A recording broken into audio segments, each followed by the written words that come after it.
The words slipped from Mia Bennett's lips before she could stop them. They hung in the crisp autumn air between her and the handsome stranger, whose steel-blue eyes widened at her sudden boldness. "Kiss me like you mean it," she repeated, her voice steadier than she felt. The noisy Manhattan intersection faded around them, the morning commuters blurring into the background. 20 minutes earlier, Mia had been rushing toward her first day at Everest Media, Manhattan's fastest-growing digital marketing firm. Her portfolio clutched tightly against her chest. She'd rehearsed her introduction to the notoriously demanding CEO, Richard Hayes. After years of freelancing, this position as creative director represented everything she'd worked toward: stability, recognition, and the chance to finally prove herself in an industry that had repeatedly underestimated her. Then coffee had spilled down her carefully selected cream blouse when someone bumped into her. Not just any coffee, scalding hot, triple-shot espresso from the corner vendor, whose brew she'd hoped would calm her first-day nerves. Now, as she frantically dabbed at the spreading stain with a handful of napkins, tears of frustration threatened to ruin her meticulously applied makeup. "Here," a deep voice had said, offering a pristine white handkerchief. "Soda water and a touch of salt will take that right out." When Mia looked up, time seemed to slow. The stranger wore no tie, his collar open at the neck, revealing a hint of tanned skin. His dark hair was slightly windswept, and a 5 o'clock shadow emphasized a jawline that belonged on a magazine cover. But it was his eyes, somehow both intense and kind, that made her forget the disaster unfolding on her blouse. "I'm already late," she'd explained, accepting his handkerchief nonetheless. "First day, new job, important meeting, and now—" She gestured helplessly at the stain. "First days are overrated," he'd replied with a smile that created a dimple in his left cheek. "I skipped mine entirely." Despite everything, Mia laughed. Must be nice having that kind of freedom. "Freedom comes with its own complications," he'd said cryptically, before guiding her toward a nearby department store. "Come on, 10 minutes, and you'll be presentable again, I promise." She should have refused, should have continued her frantic journey toward Everest Media's glass tower. Yet something about this stranger, his quiet confidence perhaps, or the way he seemed genuinely concerned about her predicament, made Mia follow him. Inside the store, he'd navigated directly to women's businesswear, selecting a silk blouse in almost the exact shade of cream as her ruined one. "This should work," he'd said, handing it to her without checking the price tag in a way that suggested money wasn't a concern. When she'd emerged from the fitting room, transformed, he'd smiled approvingly. "Perfect," he'd said, and the warmth in his voice made something flutter in her chest. "What's this important meeting about anyway?" "I'm meeting my new boss, supposedly some brilliant but intimidating businessman who built a media empire from nothing." She adjusted the collar of her new blouse. "People say he's impossible to please." "Sounds like a real tyrant," he'd replied, amusement dancing in his eyes. "Maybe you should reconsider." "Not a chance. I've worked too hard to get here." Mia had checked her watch and gasped. "I really have to go. Thank you so much for—" She gestured at the blouse, suddenly realizing she had no way to repay this unexpected kindness. "No need to thank me," he'd said, walking her back outside. "Just promise you'll knock 'em dead today." Perhaps it was his quiet confidence, or the lingering adrenaline from her morning crisis, but as they'd reached the crosswalk, Mia felt a surge of boldness. This handsome stranger, this fleeting connection amid the city's chaos, represented everything she wasn't. Spontaneous, carefree, unbound by the need to constantly prove herself. And so the words had tumbled out, surprising them both. "Kiss me like you mean it." Now, watching his shocked expression transform into something unreadable, Mia instantly regretted her impulsiveness. "I'm sorry, that was completely inappropriate. I don't know what came over me. It's just been a crazy morning, and you've been so kind and—" His laugh interrupted her rambling apology. "You certainly don't do things halfway, do you?" Heat flooded her cheeks. "Usually I'm much more professional, I swear. I've just never been good at accepting help without giving something in return, and I thought— Well, I don't know what I thought." The crosswalk signal changed, and the crowd surged forward, but they remained still, an island in the human current. His expression softened as he studied her face. "Tell you what," he said finally, "let's make a deal. If you still want that kiss after your first day, find me at the Meridian rooftop bar at 7 tonight." Before Mia could respond, he stepped back with a smile that promised complications. "Good luck with the tyrant boss," he called over his shoulder as he merged into the crowd, leaving her breathless and bewildered on the corner. 15 minutes later, Mia stood in the impressive lobby of Everest Media, her thoughts still tangled around the stranger and her moment of madness. The receptionist's voice jolted her back to reality. "Ms. Bennett? They're waiting for you in the conference room." Mia swallowed hard, straightening her new blouse and gathering her portfolio. "Thank you, I'm ready." The executive floor buzzed with activity as the receptionist led her through a maze of glass-walled offices. Conversations paused as she passed, curious gazes following her progress. By the time they reached the conference room door, Mia's momentary confidence had been replaced by the familiar weight of anxiety. "Just breathe," she whispered to herself, then stepped into the room where 6 impeccably dressed executives sat around a polished table. Their expressions ranged from polite interest to barely concealed impatience. "Ms. Bennett, welcome to Everest," said an elegant woman with a sleek silver bob. "I'm Vivian Montgomery, VP of Operations. Please, have a seat. We were just discussing the quarterly projections." Mia settled into the indicated chair, noting the empty seat at the head of the table. "Thank you for the opportunity, Ms. Montgomery. I apologize for my tardiness. There was an incident with coffee." Vivian's lips twitched in what might have been amusement. "Richard texted that you might be slightly delayed." "No matter. He's running late himself, which is unusual." She glanced toward the door. "He should be joining us momentarily." The meeting proceeded with introductions and preliminary discussions of Everest's current projects. Mia contributed where appropriate, grateful that her professional knowledge remained intact despite the morning's chaos. Still, she couldn't help glancing repeatedly at the door, her stomach tightening with each passing minute. First impressions mattered, and being late to meet the CEO, regardless of the circumstances, wasn't the start she'd hoped for. When the door finally opened, Mia rose with the others, portfolio ready, professional smile in place. Then her carefully constructed composure shattered completely.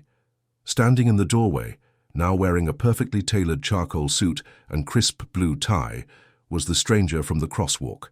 His eyes locked with hers across the conference room, that same dimpled smile playing at the corner of his mouth. "Good morning, everyone," he said, his gaze never leaving Mia's face. "I see you've all met our new creative director." Vivian nodded. "Yes, Richard." Ms. Bennett was just about to share some of her portfolio concepts. Richard Hayes, Billionaire CEO, supposed tyrant, and the man she'd just propositioned at a crosswalk, slid into the chair at the head of the table. "Excellent," he said, leaning forward with undisguised interest. "I'm particularly eager to see what Ms. Bennett brings to the table. I have a feeling she's full of surprises." As the blood drained from her face, Mia realized with perfect clarity that her career at Everest Media had just begun in the most catastrophically unprofessional way possible, by accidentally propositioning her new boss.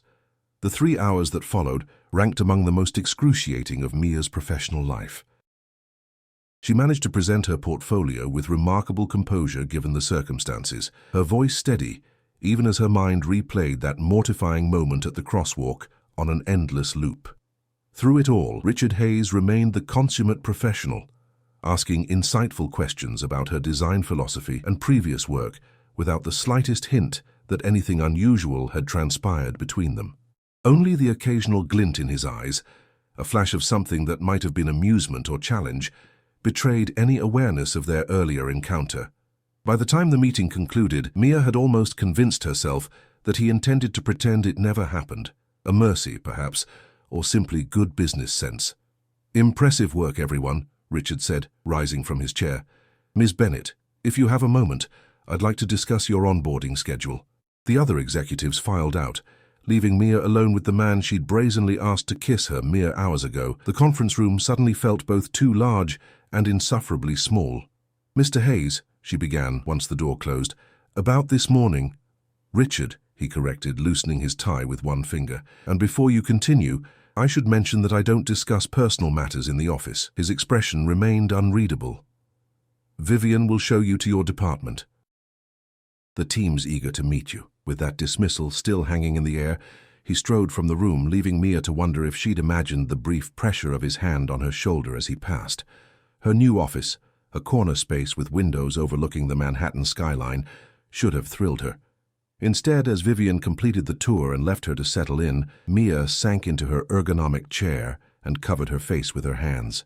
"Knock, knock," came a cheerful voice from the doorway. "Welcome wagon delivery." Mia looked up to find a woman approximately her age, balancing 2 coffee cups and a pastry bag.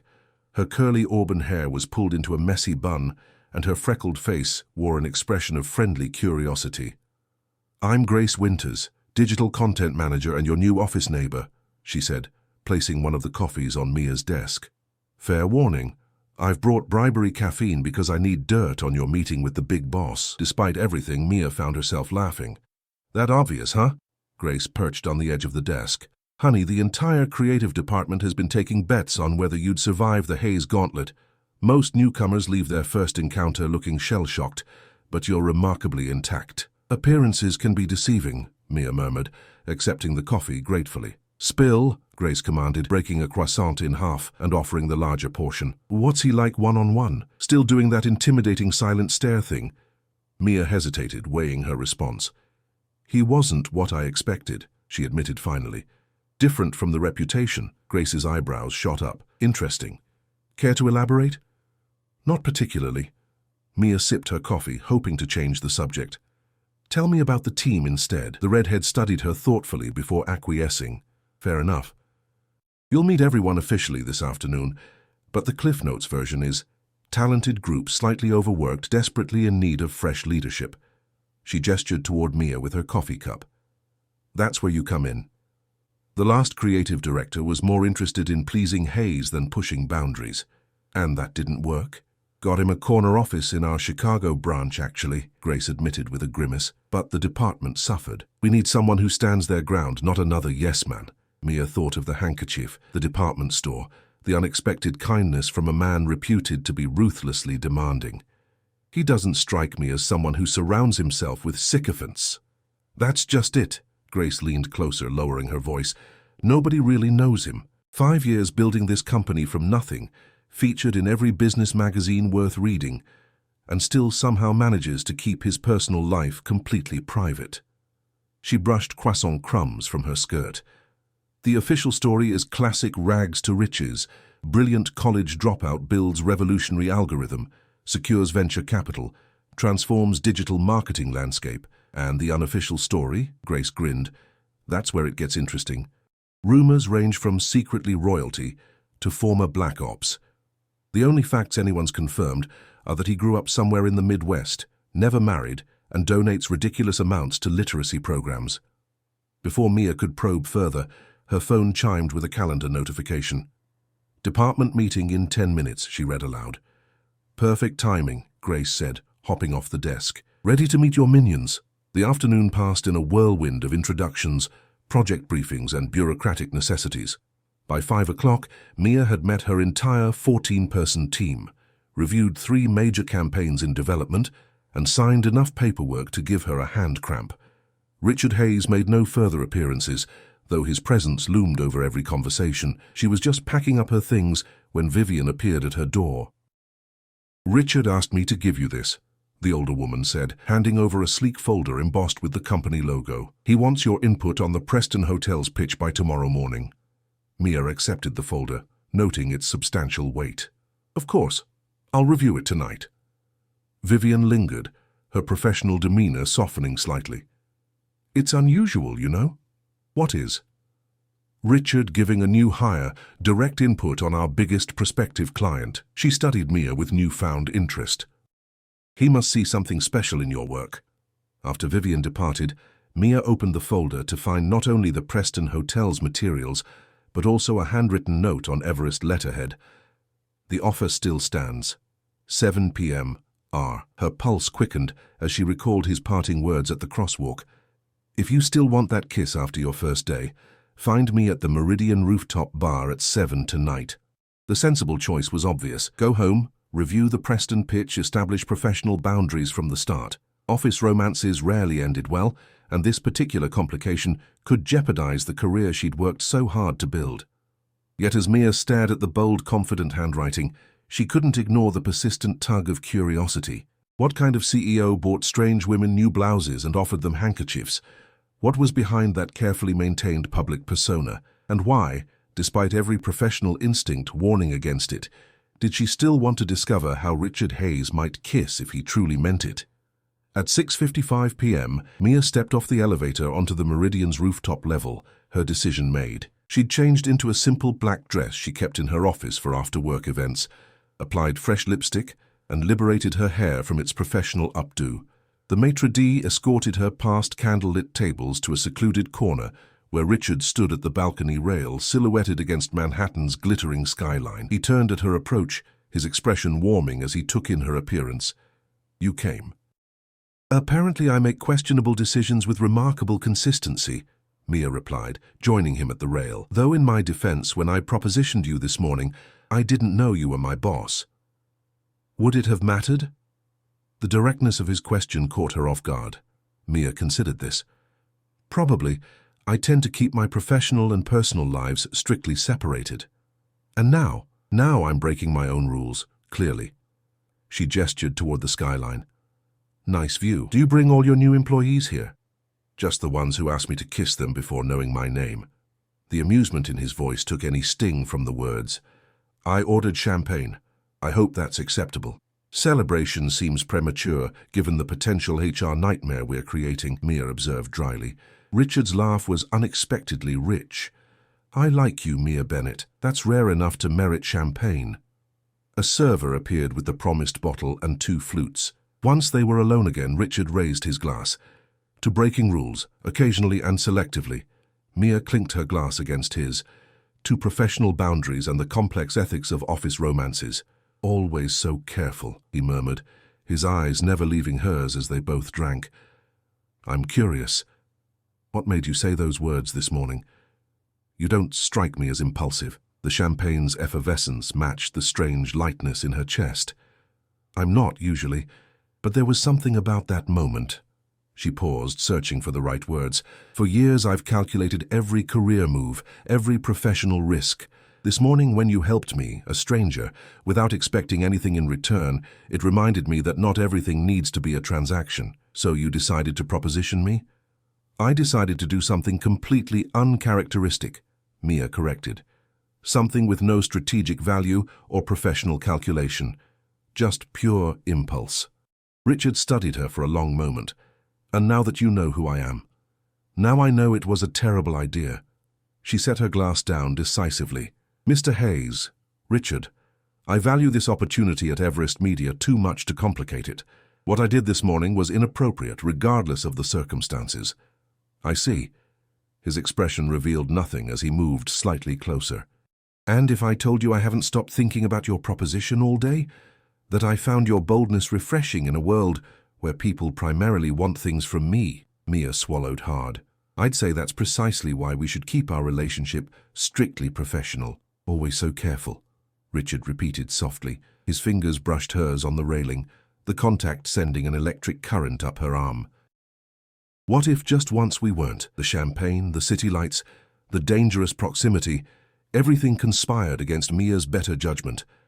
As Richard leaned incrementally closer, she found herself unable to step away. "This is a mistake," she whispered, even as her eyes dropped to his lips. "Probably," he agreed, his voice equally low, "but sometimes the best decisions look like mistakes at first glance." His hand came up to cup her cheek, and Mia knew with perfect clarity that whatever happened next would irreversibly alter the path she'd so carefully charted for herself. Their lips never met. Just as Richard leaned forward, his phone erupted with an insistent ringtone. His expression shifted instantly from intimate to professional as he checked the screen. "I need to take this," he said, stepping back. "Excuse me." The interruption broke whatever spell had momentarily clouded Mia's judgment. As Richard moved away to answer his call, she pressed cool fingers to her flushed cheeks, silently berating herself for nearly crossing a line she'd promised herself to respect. He returned minutes later, his earlier warmth replaced by apologetic professionalism. "I'm sorry, but I need to handle an urgent situation with our London office," he explained, reaching for his jacket. "Rain check?" The disappointment that flashed through her surprised Mia with its intensity. "Actually, this interruption is probably for the best," she said, gathering her purse. "We both know this would be complicated." Richard paused, his gaze searching her face. "Complicated doesn't always mean wrong, Mia," In this case, I think it does, she replied softly. I've worked too hard to be taken seriously in this industry. The last thing I need is rumors that I slept my way into a director position. His expression hardened, almost imperceptibly. Is that what you think would happen? It doesn't matter what I think. Perception creates reality in corporate environments, and you know it. Mia straightened her shoulders. I'll have my notes on the Preston pitch to you first thing tomorrow. Before he could respond, she turned and walked toward the elevator, feeling his eyes on her back with every step. Only when the doors closed between them did she release the breath she'd been holding. The following week established a rhythm that was equal parts challenging and exhilarating. By day, Mia threw herself into revitalizing Everest's creative department, implementing new workflows and encouraging her team to push boundaries they'd previously avoided. By night, she worked relentlessly on the Preston Hotels campaign, determined to prove her value through results rather than personal connections. Richard maintained a scrupulously professional distance, their interactions limited to formal meetings, where others were always present. If their colleagues noticed any tension, they attributed it to the high-stakes Preston pitch, which had become Everest's top priority. The client's arriving tomorrow, Grace informed Mia, as they reviewed presentation materials late Wednesday evening. Word is they've already turned down proposals from 3 top agencies. Mia nodded, making a final adjustment to the mock-up displayed on her tablet. Then we'll just have to wow them with something those agencies couldn't offer. Confidence. I like it, Grace said with a grin. Though between us, Hayes has been unusually hands-on with this one. He typically leaves creative direction to the department. He's the CEO. Everything ultimately requires his approval. True, but he's never attended every single planning meeting before. Grace gave her a sidelong glance. You must have made quite an impression. Before Mia could formulate a suitably neutral response, Vivian appeared in the doorway. Mia, do you have a moment? Richard would like to speak with you before tomorrow's presentation. Grace raised her eyebrows meaningfully as Mia gathered her materials. Good luck, she whispered. Remember, eye contact and no backing down. That's how you handle the big boss. Mia found Richard in his corner office, suit jacket discarded, sleeves rolled up as he studied figures on multiple screens. The setting sun cast amber light across the space, softening the room's otherwise stark modernity. He looked up when she entered, fatigue evident in the lines around his eyes. You wanted to see me? She asked, remaining near the door. Come in, please. Close the door. He gestured toward the chair opposite his desk. How confident are you about tomorrow's presentation? Mia sat, placing her tablet on his desk. Very. The team's done exceptional work, and the concept addresses Preston's specific concerns while differentiating them in the luxury market. Richard nodded, his expression betraying nothing. Preston's CEO, James Harrington, is notoriously difficult to impress. He's bringing his daughter, Amanda, who's being groomed to take over the company eventually. I've done my research, Mia assured him. Amanda has a background in environmental sustainability and has been pushing for greener initiatives across their properties. We've incorporated that into our strategy. Good. Richard leaned back in his chair, studying her thoughtfully. There's something else you should know about the Harringtons. The serious tone in his voice made Mia sit straighter. What is it? Amanda and I have history. He delivered this information with careful neutrality. We were engaged briefly 3 years ago. The relationship ended poorly. Mia absorbed this unexpected revelation. I see. Will that affect our chances? It shouldn't. James values results over personal matters. Richard's fingers tapped a restless rhythm on his desk. However, Amanda may be less objective. Why tell me this now? The presentation is hours away. Richard's gaze held hers steadily. Because I need you to lead it without me. What? Mia couldn't hide her surprise. But you've been involved in every aspect of planning. The client will expect you to be there. I've been called to an emergency board meeting in Chicago. I'm flying out within the hour. He pushed a folder across the desk toward her. Everything you need to know about Preston's financials and expansion goals is in here. You're more than capable, Mia. I wouldn't entrust this to you otherwise. The vote of confidence both pleased and unsettled her. You realize this puts enormous pressure on my first major presentation as creative director. I do.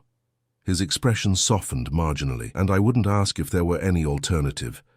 The truth is, your concept is stronger than anything we've previously presented to Preston. Your team respects you, and you understand the client's needs better than anyone else in the department. Mia considered this, weighing the risk against the opportunity. All right, she said finally. I'll handle it. Relief flickered across his face. Thank you. Vivian will attend for operational details, but creative direction is entirely your domain. As Mia rose to leave, Richard added, About the other night. It's forgotten, she interrupted quickly. Something like disappointment crossed his features.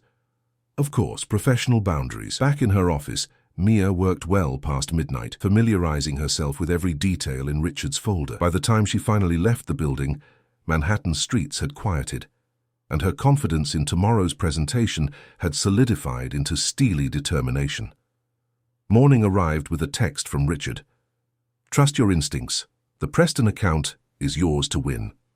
The presentation room buzzed with nervous energy as Mia briefed her team one final time.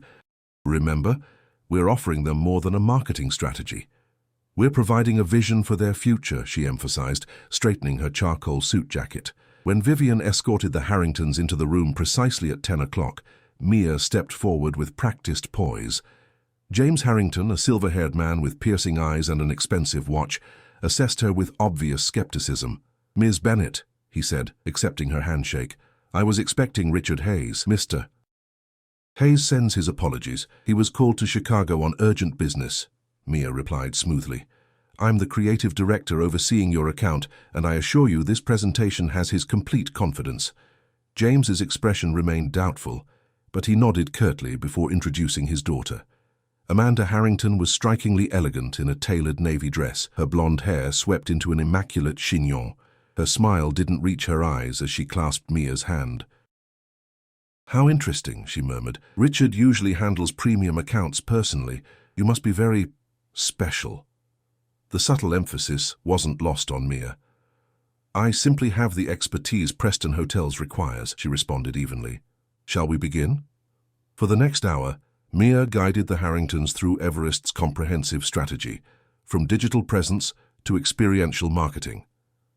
Despite Amanda's occasional cutting remarks and James's intimidating silence, Mia maintained her composure, addressing objections with data-driven responses and genuine passion for the concept.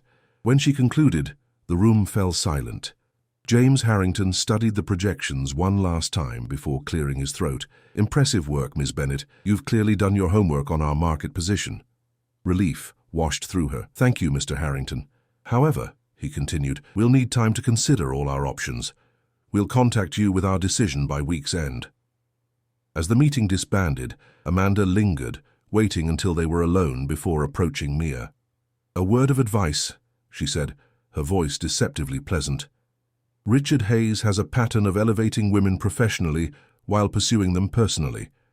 When the inevitable crash occurs, guess which part of the relationship survives? Mia kept her expression neutral. I'm not sure what you're implying, Ms. Harrington, but my relationship with Mr. Hayes is strictly professional.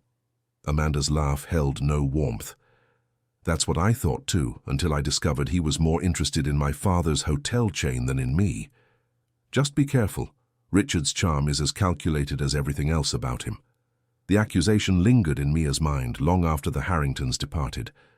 Though she tried to dismiss it as the bitterness of a former relationship, Amanda's warning had touched on her own unacknowledged concerns about Richard's interest in her. By evening, exhaustion had replaced the adrenaline of the presentation. Mia was packing up to leave when Vivian appeared at her door. James Harrington just called, she announced without preamble. They want a second presentation tomorrow morning. Tomorrow? Mia echoed in disbelief. That's highly unusual. Apparently, Amanda had some concerns about the sustainability metrics. James wants more concrete projections before making his decision. Vivian looked apologetic. Richard's still in Chicago, so you'll need to handle this follow-up as well. After Vivian left, Mia called her team together for an emergency session. Hours passed as they refined projections and strengthened their environmental initiatives. By midnight, they had a compelling addendum to their original presentation. Go home, everyone, Mia instructed her bleary-eyed team. I'll make the final revisions and see you in the morning. Grace lingered after the others departed. Something feels off about this, she said, perching on the edge of Mia's desk. We've never had a client request a next-day follow-up before. The Harringtons are thorough, Mia replied, though her own misgivings had been growing throughout the evening. Maybe. Grace looked unconvinced. Or maybe Amanda Harrington has personal reasons for making this difficult. Mia glanced up sharply. What do you know? Grace hesitated before answering. Office rumors, mostly. Amanda and Richard were engaged until she allegedly discovered he'd initiated their relationship specifically to gain access to her father's business. She shrugged apologetically. Probably gossip, but it aligns with what Amanda implied today, Mia finished quietly. Left alone in her office, Mia stared at the presentation on her screen, unable to focus. Had Richard manipulated her from the beginning? Their meeting at the crosswalk, had it truly been coincidence? Or had he orchestrated even that, recognizing an opportunity to charm his way into her confidence before the critical Preston pitch? The thought made her stomach twist with a combination of anger and embarrassment. If Amanda's insinuations were true, Richard Hayes was not the man Mia had believed him to be. Her phone chimed with an incoming text message from an unknown number. Be careful with Hayes. Check the original Preston proposal from 6 months ago. File room, Cabinet 8, Drawer 3. A friend. Curiosity overcame caution. The executive floor was deserted as Mia made her way to the file room, using her access card to enter the dimly lit space. Cabinet 8 yielded a thick folder labeled Preston Hotel's Initial Approach. What she found inside stole the breath from her lungs. The original proposal, dated 6 months earlier, contained a strategy remarkably similar to her own innovative concept, including the sustainability angle she'd believed was her unique contribution. More damning were the handwritten notes in what she now recognized as Richard's distinctive script, outlining a plan to approach Preston again after their initial rejection. One note in particular caught her eye. Find fresh face to present. JH responds to new perspectives. The implications were unmistakable. Richard hadn't valued her creativity or insight. He'd needed a fresh face to sell Preston on ideas they'd previously rejected. Their encounter at the crosswalk, his interest in her work, perhaps even his romantic overtures, all potentially calculated moves in a business strategy. As the pieces fell into place, Mia felt a cold fury replace her earlier confusion. Richard Hayes had played her expertly, using her ambition and attraction to serve his own ends. Tomorrow's presentation wouldn't just determine Preston Hotel's business, it would reveal whether she would allow herself to be a pawn in Richard's game. By dawn, Mia had made her decision. When her phone rang shortly after 6 a.m., she wasn't surprised to see Richard's name on the screen. I just landed, he said without preamble. Vivian told me about the second presentation. I'm heading straight to the office to join you. That won't be necessary, Mia replied, her voice carefully controlled. I've got everything under control. A pause. Mia, is everything all right? Perfectly. She took a steadying breath. I found the original Preston proposal, Richard. The one from 6 months ago. The silence that followed told her everything she needed to know. We'll discuss this after the presentation, he said finally, his tone unreadable. Don't do anything rash. I'm doing exactly what you hired me to do, Mia answered, presenting a compelling strategy to an important client. As she ended the call, Mia checked her reflection in her office window. The woman who gazed back at her looked different somehow, stronger perhaps, or simply wiser. Whatever happened next, she would face it on her own terms, not as Richard Hayes's carefully selected pawn. Richard arrived at Everest Media 20 minutes before the scheduled presentation, his usual immaculate appearance slightly disheveled from the overnight flight. He found Mia in the conference room, calmly arranging presentation materials while her team made final adjustments to the visual displays. We need to talk, he said quietly, drawing her aside. Mia met his gaze with cool professionalism. The Harringtons will be here in 15 minutes. Whatever you have to say can wait. It can't. His voice held an urgency she hadn't heard before. The file you found, it's not what you think. Really? Mia arched an eyebrow. Because it looks exactly like you recycled a rejected proposal and used me as a fresh face to sell it. Richard ran a hand through his already disheveled hair. That's not... He stopped, seemingly reconsidering his words. Yes, parts of the strategy are similar, but not for the reasons you're assuming. Before she could respond, Vivian appeared at the door. The Harringtons are early. They're heading up now. Perfect timing, Mia murmured to Richard. Looks like your explanation will have to wait. The tension in the room was palpable when James and Amanda Harrington entered. James seemed surprised to see Richard, while Amanda's lips curved into a knowing smile. "Richard," she said, her tone falsely sweet. "I thought you were in Chicago." "I returned this morning," he replied evenly. "I wouldn't miss this presentation." James Harrington looked between them with shrewd eyes before turning to Mia.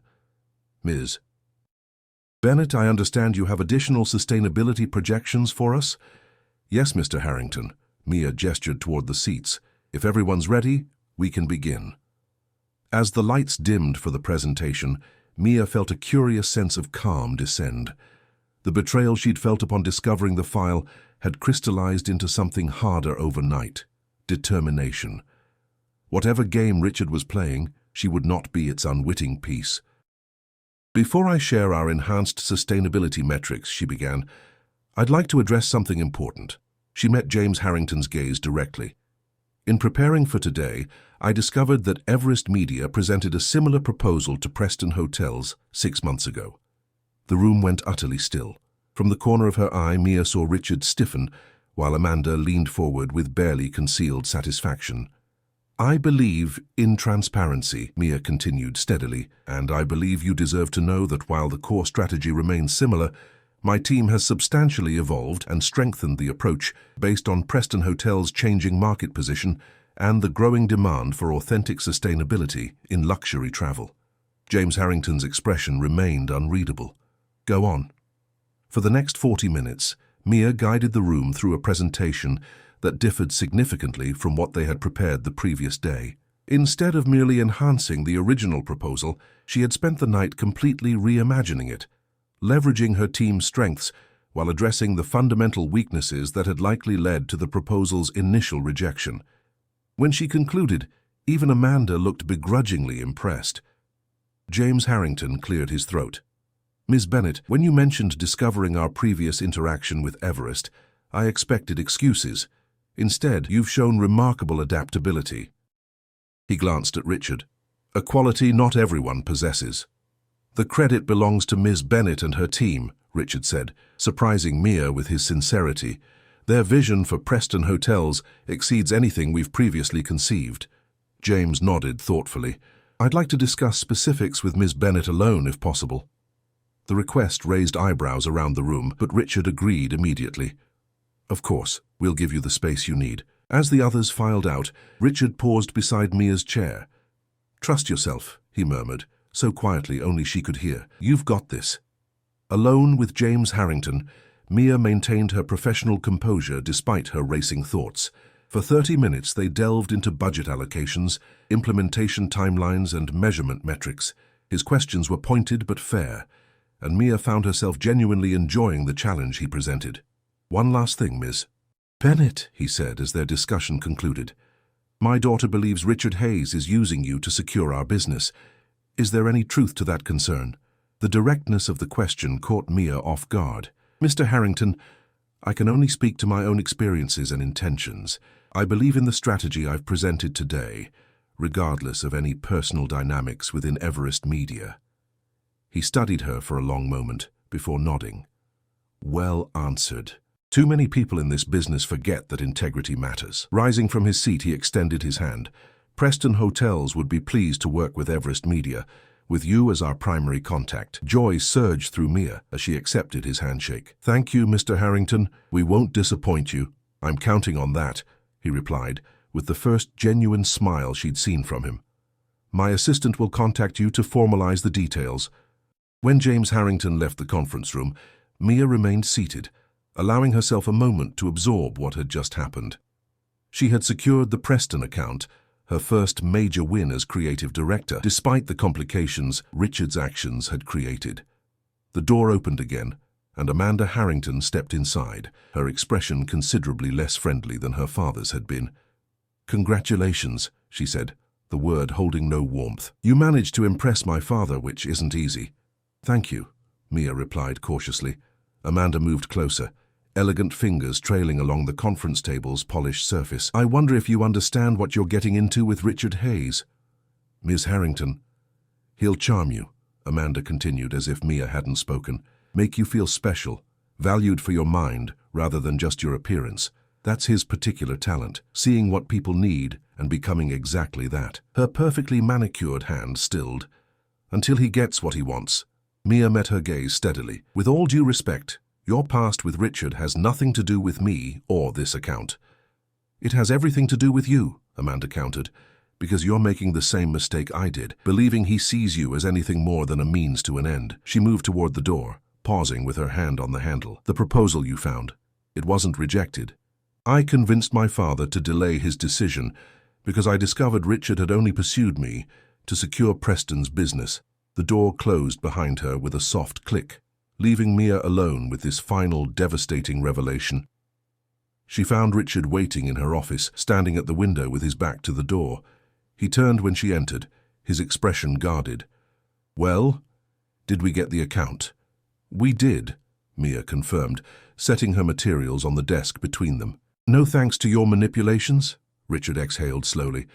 Mia, I need you to listen. No, she interrupted, anger finally breaking through her professional veneer. I need you to listen. Did you orchestrate our meeting at the crosswalk? Was that all part of your plan to win Preston Hotels? Of course not, he said, looking genuinely startled by the accusation. That was completely coincidental. Then explain the file I found.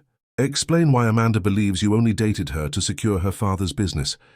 Explain why your handwritten notes specifically mentioned finding a fresh face to present to James Harrington. Richard's shoulders sagged slightly as he sank into the chair across from her desk. I can see how this looks, he admitted, but it's not what you think, or what Amanda believes. Then what is it? 6 months ago, we presented a strong proposal to Preston Hotels, he began, holding her gaze. James seemed impressed, but suddenly withdrew from negotiations after Amanda and I ended our engagement. At the time, I believed it was simply fallout from our personal relationship. Mia crossed her arms. And when did you start dating Amanda? We met at an industry conference nearly a year ago, Richard said, before Preston Hotels was ever on Everest's radar. The relationship progressed naturally. At least I thought it did. He rubbed his temples. When the engagement ended, Amanda accused me of using her to get to her father. It wasn't true, but she convinced James it was.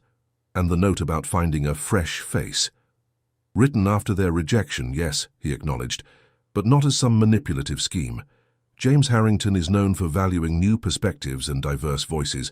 I realized our original team, all men, mostly veterans of the industry, hadn't connected with his vision for Preston's future. Mia processed this explanation, searching his face for signs of deception. So hiring me was part of a strategy to win Preston back? No, Richard replied firmly. I hired you because your portfolio was exceptional and your interview with the board was impressive. The Preston account wasn't even on the table when we made you the offer. He leaned forward. When you spilled coffee on your blouse that morning, I genuinely didn't know who you were. I was just trying to help. And proposing drinks at the Meridian? Was that also just innocent helpfulness? A hint of his usual confidence returned. That was entirely selfish. I was attracted to you, both your boldness and your talent. The fact that you turned out to be my new creative director was complicated. Complicated, Mia repeated, the word laden with understatement. I'm not perfect, Mia, Richard said quietly. I've made mistakes in my personal life, and Amanda has legitimate reasons to be angry with me. But I never used you or manipulated you to win Preston Hotels. Mia studied him, weighing his words against Amanda's accusations and her own instincts. Even if I believe you, this doesn't change the fact that we shouldn't be anything other than colleagues. Because of the power imbalance, he asked.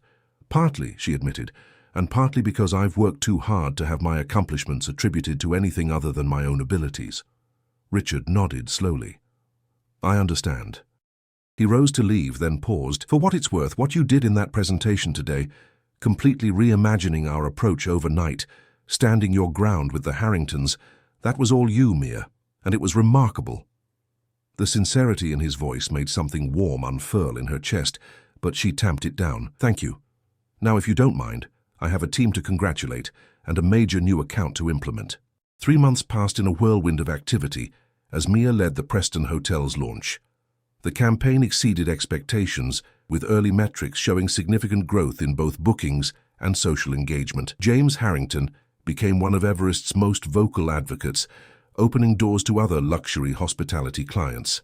Throughout this period, Richard maintained a respectful professional distance. Their interactions were cordial but limited, focused entirely on business matters. If others noticed the careful boundaries between them, no one mentioned it. By summer, Mia's department had expanded to handle their growing client roster, and her position at Everest was unquestionably secure. The office whispers about her rapid rise had faded, replaced by genuine respect for her creative vision and leadership. On the evening of the Preston campaign's official quarterly review, a resounding success by every metric, Mia found herself alone in the office, savoring the quiet satisfaction of achievement. A knock at her door broke the silence. Richard stood in the doorway looking somewhat different than she remembered, more relaxed perhaps in jeans and a casual button-down shirt rather than his usual tailored suit. "Congratulations," he said. "The quarterly numbers are exceptional." "Thank you." Mia leaned back in her chair. The team really delivered. They had excellent leadership. He hesitated, then stepped fully into her office. "I have something to tell you. I've decided to step back from day-to-day operations at Everest." Surprise made Mia sit up straighter. "What? Why?" "Several reasons," he replied, settling into the chair across from her. "Primarily, I'm launching a literacy foundation that will require significant attention. But also," he met her eyes directly, "I've realized that my presence here creates complications for certain professional relationships that I value." Understanding dawned. "Richard, you don't need to leave your company because of our situation." "I'm not leaving entirely," he clarified. "I'll remain on the board, but Vivian will be stepping up as CEO. The announcement goes out tomorrow." Mia absorbed this unexpected development. "I don't know what to say." "You don't need to say anything." Richard smiled slightly. "I just wanted you to hear it from me first." As he turned to leave, Mia found herself speaking without forethought. "Wait." When he paused, she continued, "Remember that morning at the crosswalk when I said something completely impulsive?" "I'm unlikely to forget it," he replied, amusement warming his voice. Mia stood moving around her desk until only a few feet separated them. "What if I told you I'd like to try being impulsive again?" Richard's expression shifted from surprise to cautious hope. "I'd say that sounds intriguing." "Have dinner with me," she said simply, "not as my boss or the founder of Everest Media, just as Richard, the man who once lent me his handkerchief when I needed it." He studied her face. "What changed your mind?" "These past months," Mia explained. "Watching you respect the boundaries I set. Seeing how you empowered my team without interference, learning that you're stepping back from your company partly because of your principles." She took a deep breath, "and maybe realizing that some complications are worth navigating." "Dinner, then," Richard agreed, a genuine smile transforming his features.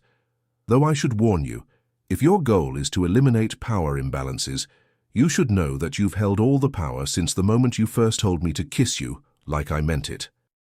Mia laughed, the sound free and unrestrained in a way it hadn't been in months. "In that case, I have just one more impulsive suggestion." "I'm listening." She stepped closer, close enough to see the flecks of gray in his blue eyes. "Maybe we should find out if you can." This time, when Richard's lips met hers, there were no interruptions, only the surprising discovery that sometimes the most calculated risk is allowing oneself to follow an unexpected path. His kiss was both gentle and certain, the touch of someone who had waited patiently for something he truly valued. When they finally parted, Mia smiled up at him. "Worth the wait?"